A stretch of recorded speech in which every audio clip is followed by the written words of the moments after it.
Hey guys, today I'm going to tell you how to use add your sticker on Instagram. If you're using Instagram and you're trying to add or share a new story and you want to use add your stickers, let's see how can you do that. You have to simply open your Instagram app and here just tap on this add story option. Then go to camera and here you have to try to create a new story.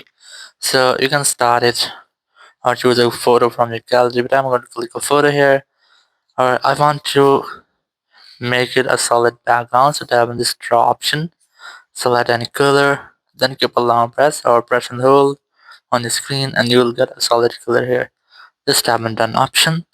Now just tap on sticker option here and you will get to add your stickers. You must have to tap on that.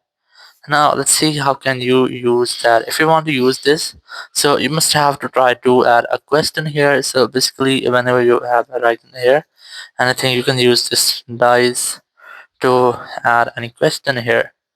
So for example, I'm going to select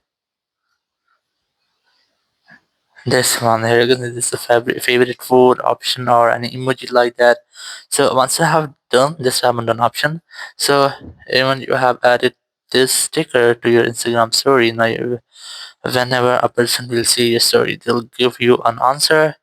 Tapping on this add yours option, and they can share or on photos under your story in reply. So in this way, you can easily use add your sticker on your Instagram story. Thank you very much for watching the video. Until next video, bye bye.